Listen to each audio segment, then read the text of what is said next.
Às vezes, é inevitável contrair dívidas, não é?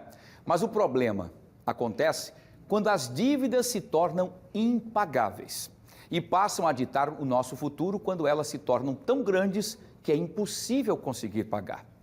Para combater esse tipo de situação, a Defensoria Pública aqui do Estado de Alagoas está lançando uma cartilha contra o chamado superendividamento.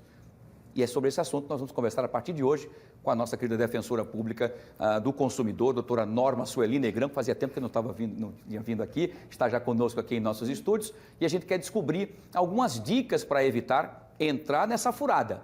E é por isso que a gente vai saber, então, com a defensora sobre toda essa situação. Defensora, doutora Norma, mais uma vez, um prazer. Estava com saudade de a senhora aqui para a gente bater esse papo interessante e importante para os nossos queridos telespectadores. Então, é o seguinte, o que se faz, então, para o consumidor ficar super endividado? Doutora, boa tarde. Boa tarde, Luiz. Prazer enorme meu estar aqui novamente. Na verdade, o que faz? Eu falei o que se faz, não. O que faz a pessoa ficar super endividada? Eu entendi. A situação de superendividamento, todos nós já sabemos, né? A gente já tratou disso várias vezes.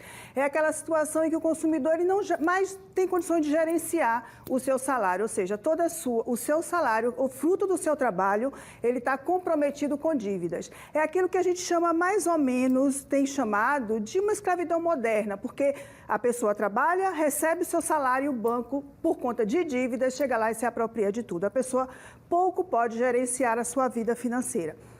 E como se chega nessa situação? Eu tenho várias situações.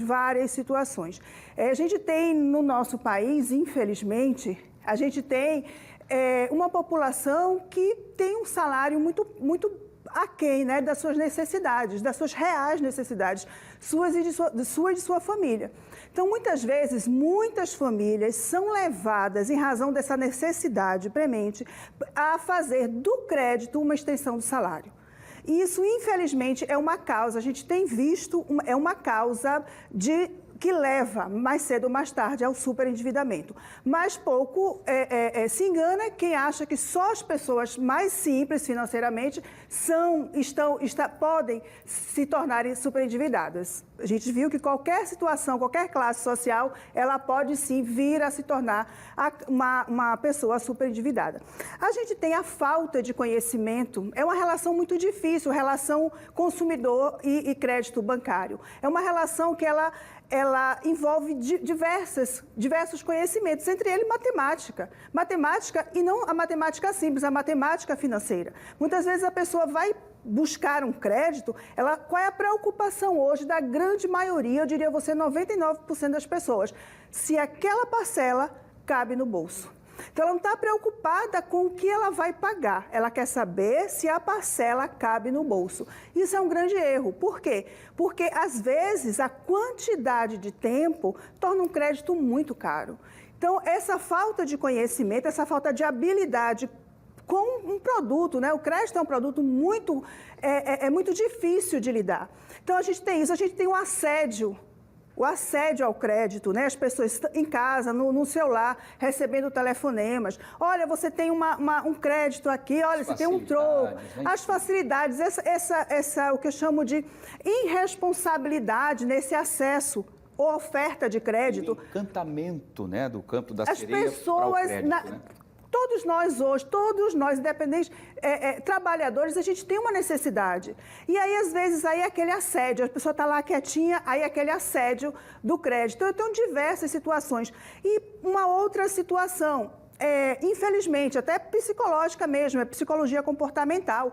As pessoas hoje, e talvez a modernidade seja responsável por isso, ela quer se antecipar àquele bem de consumo. Então, ela não quer mais conquistar como, né, outrora, ou muitas vezes as pessoas ela fazem. Prefere até mais ostentar do que até aquela conquista, muitas vezes. Conquistar, ou seja, guardando dinheiro. Olha, fazer um projeto. Juntando. Eu quero uma moto. Ora, se eu comprar uma moto à vista, guardar o dinheiro, é um valor. Mas se por uma razão, eu antecipo a compra dessa moto, aquela parcela, às vezes, eu pago 2 motos. Então, se eu souber esperar e guardar, para conquistar aquilo ali, guardar o meu dinheiro para comprar aquele meu bem de consumo, às vezes eu compro à vista e ainda sobra o outro dinheiro. Perfeito. Vamos lá, tem muitas pessoas querendo participar aqui do nosso bate-papo, interessantíssimo, porque praticamente grande parte da população está nesse momento, infelizmente, super endividada. Vamos ver a primeira pergunta de hoje, doutora Norma. Quem faz a pergunta para a doutora Norma é a Carla da Silva. Ela pergunta o seguinte: doutora Norma, o banco me ofereceu um novo empréstimo para pagar o antigo. É uma boa oportunidade? Olha, é uma fórmula que não dá certo. Isso aqui é uma porta aberta para o superendividamento. Na minha experiência, o que é que eu tenho visto? As pessoas, Wilson, a grande maioria das pessoas, principalmente as mais simples, elas têm um compromisso de honrar com a palavra que ela deu. Então, muitas vezes, é uma dívida, quando eles fazem uma dívida, porque assim, o empréstimo, ele compromete o seu salário por muito tempo. Entendi. Então, hoje a sua necessidade é uma. No mês seguinte, sua necessidade é outra e seu salário já está menor. Então, o que acontece? Quando você faz o empréstimo, com certeza a pessoa já vai fazer o segundo, vai fazer o terceiro. Eu chamo que é uma espiral da dívida. Eu digo que é uma espiral. Então, esse chamamento do banco, olha, venha renovar, vamos fazer uma renovação, eu posso garantir a você que isso aí vai virar uma bola de neve. Uma bola de neve e nos últimos você já está fazendo os próximos empréstimos para pagar os anteriores. E nos últimos você já não está se beneficiando de dinheiro nenhum. Ou seja, você está pagando juros em cima de juros. E a sua dívida continua. E a sua dívida continua e você passa uma vida toda de trabalho sem conseguir fazer nenhum patrimônio. Pouquinho seu, mas você não consegue. Por quê? Porque você está sustentando os juros bancários. Perfeito, excelente informação. Vamos lá para a segunda pergunta de hoje. Essa pergunta, a primeira que nós falamos agora foi da Carla, agora é a Joana Carla que traz para a gente essa pergunta. Ela coloca assim: doutora Norma, minha aposentadoria está toda comprometida por conta de empréstimos consignados que se renovaram sozinhos. Como posso sair dessa situação? Mas, como é que se chama? Renova sozinho, doutora Norma? Como ela falou empréstimo consignado, isso aqui é uma modalidade de empréstimo que pressupõe que a pessoa ou ela esteja aposentada, né? Isso, assim, a minha aposentadoria, perfeito. Então, o que é que eu peço? Já uma dica mesmo, para todos.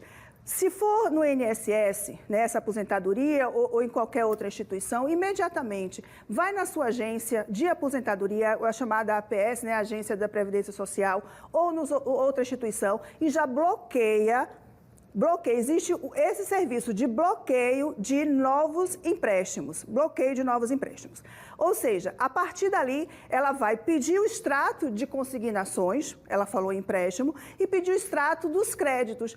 Ela precisa conhecer que situação é essa.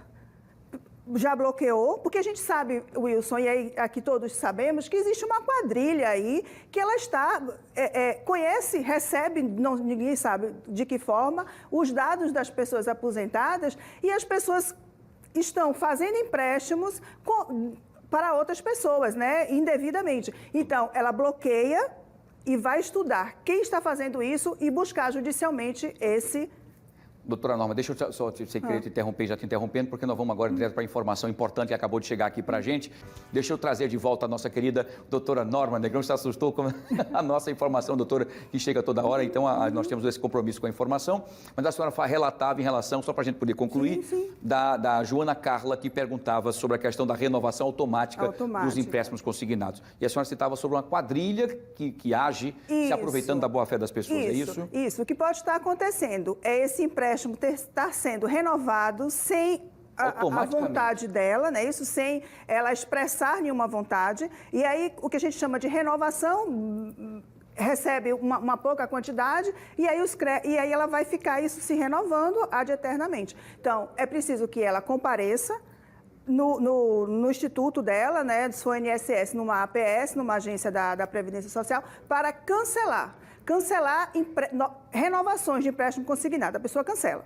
Cancela isso no próprio INSS, é isso? Isso, no próprio INSS. Tem esse serviço de cancelamento de empréstimos. Pronto. Depois ela vai pedir o histórico de créditos consignados e um histórico para saber dos empréstimos consignados. Então, de créditos da aposentadoria e o histórico de consignações, para saber o que está acontecendo. Entendi. Então, se esses empréstimos que foram renovados, se não foram pela vontade dela, se ela não emitiu nenhuma vontade, eles têm que ser anulados. Perfeito, muito bem, doutora. Eu quero agradecer mais uma vez, importantes essas informações, porque são informações muito precisas para as pessoas que muitas vezes não sabem dos seus direitos nem como a quem recorrer. No caso dessas pessoas que estão nessa situação que nós citamos agora, que participaram conosco aqui, essas pessoas podem procurar a defensoria, é isso? Pode, Wilson, e deve, o mais rápido possível. Deixa eu só dar uma dica que a gente sempre dá. Não façam empréstimos por telefone. Não caiam, né? A pessoa ligou, olha, você. Ou na rua ser abordados, olha, tem um crédito aqui para você, você tem direito a um crédito. Isso aí, com certeza, é uma renovação que vai trazer um sério prejuízo para a vida financeira por muito tempo para a pessoa. Importante. E se tiver dúvidas, procure a defensoria, que pode dar esse auxílio jurídico, Isso. se já tiver numa situação, ou até uma prevenção, né? Perfeito. Receber uma orientação de vocês para poder, um futuro, a pessoa que está assediando ela ali em relação à questão de crédito, ela pode procurar vocês para que vocês possam orientar juridicamente até onde pode ir, é isso? Isso, sempre, sempre. Teve dúvida numa contratação de crédito bancário, ela é uma contratação difícil. Isso. Então, teve dúvida, procura a defensoria e sempre contratar com uma loja física que você conheça, porque na hora você reclamar com o banco, o gerente está ali para ouvir você. Maravilha, muito bem. Doutora Norma, mais uma vez, muito obrigado. Boa tarde, seja bem-vinda. Não demore mais a vir aqui conosco, a gente fica muito feliz com a sua presença. É importante essas informações didáticas como proteção para os nossos queridos telespectadores, tá? Parceria com a Defensoria, a gente fica muito feliz. Um abraço grande, boa quinta-feira e até a próxima, se Deus quiser. Doutora Norma Sueli Negrão, trazendo informações importantes com a gente aqui sobre a questão a você que está endividado e com os empréstimos que às vezes acaba acontecendo por falta de informação, e nós trouxemos para vocês, tá bom?